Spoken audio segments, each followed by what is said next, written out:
अंश ही था, यही उसकी नियमावली ही थी। पंचायत के शिक्षक पंचायत में रहेंगे, प्रखंड के शिक्षक प्रखंड में रहेंगे, सेकेंडरी +2 और लाइब्रेरियन जो थे वो तो इससे पढ़े थे, उनकी नियोजन इकाई जिला परिषद थी, नगर निगम थी, नगर परिषद थी, इस तरह से थी।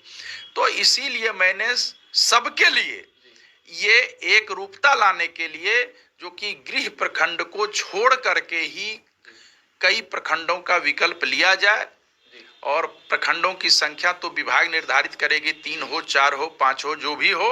ये चुनाव के पहले ऐसा किया जा रहा है, और हमने तो कहा है, हम लगातार बात कर रहे हैं, जो भी राजनीतिक रूप से बातें हो, जो कि इस पर रोक लगाई जाए, इसमें संशोधन किया जाए। अब माता पिता को आश्रित नहीं माना गया है। अब सोचा जाए, वो जन्मदाता है, वो वरिष्ठ नागरिक हैं, सीनियर सिटीजन को क्या केंद्र सरकार और क्या राज्य सरकार सभी ये करते हैं। अब ऐसे भी शिक्षक हैं या शिक्षिकाएं हैं जिनके जो अकेली ही हैं, घर में अकेले ही हैं, पुत्र या पुत्री जहां शादी हुई है। अब वो देखेंगे, अगर पिता का देखरेख कौन करेगा? आप 70 किलोमीटर दूर, 80 किलोमीटर दूर, तो दूसरे जिला में, तो ये वो। दूसरी बात, आप सरकार ने माननीय उच्च न्यायालय में कहा, जो कि हम अगर कोई नियोजित शिक्षक सक्षमता से नहीं जाना चाहते हैं, नियोजित ही रहना चाहते हैं, तो नियमावली में भी था, सरकार ने भी उनका खंडन किया। उस समय विजय चौधरी जी, माननीय विजय चौधरी जी शिक्षा मंत्री थे, कोर्ट में भी ये फैसला हुआ, सरकार ने भी नियमावली में लिख करके रखा है, और फिर कह रहे हैं कि नहीं, भरना ही पड़ेगा। नहीं भाई, आप जब असहज कर रहे हैं, आप जब जबरन हमको यहाँ से वहां कर रहे हैं, तो मैं नहीं अप्लाई करूंगा।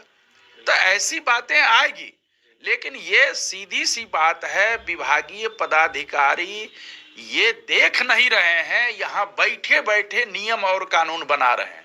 ना किसी संघ से पूछना, ना किसी शिक्षक समूह से पूछना, ना ही शिक्षक प्रतिनिधियों से पूछना।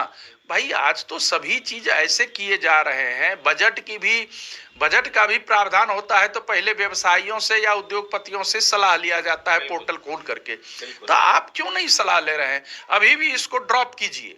मेरी मांग है, अभी भी इसको ड्रॉप किया जाए और सबसे सलाह लिया जाए, और शिक्षक समूह अधिकाधिक जो सलाह देंगे उसके आधार पर काम करें। भी कई विधान पार्षद हैं, हम लोग मुख्यमंत्री महोदय से बात करते रहे हैं।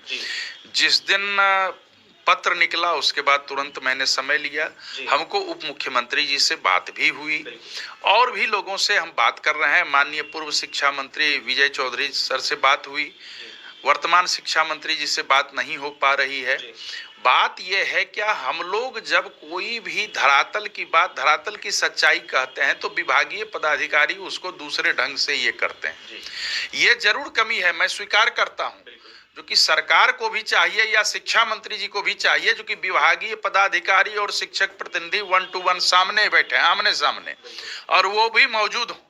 और क्या शिक्षा के लिए, मैं शिक्षकों के लिए नहीं कह रहा हूं, शिक्षा के लिए क्या बेहतर हो, और शिक्षा तो शिक्षक देंगे, तो उनकी सुविधा को देखते हुए ये नहीं वो कह रहे हैं जो कि मैं यही रहूंगा, मैं वहीं रहूंगा। मैं सिर्फ कह रहा हूं, जब मुख्यमंत्री महोदय ने शुरू में ही, मुझे लगता है पिछले वर्ष जो बजट सत्र चल रहा था, उसी में हमने पहली बार लिख करके दिया था, और हम लोग बहुत सारे, हमको लगता है 4 या 5 माननीय विधान पार्षद गए हुए थे और मुख्यमंत्री महोदय को कहे थे, जो कि ये जिला वाला हटाया जाए और प्रखंड का विकल्प दिया जाए। अनुमंडल तो कहीं था भी नहीं, लेकिन ये अनुमंडल बीच में टपका दिया गया, और अनुमंडल से कोई मतलब नहीं है, इनका सीधा है इस स्कूल से दूसरे स्कूल, तो दूसरा विद्यालय कोई भी हो, मैं तो कह रहा हूं।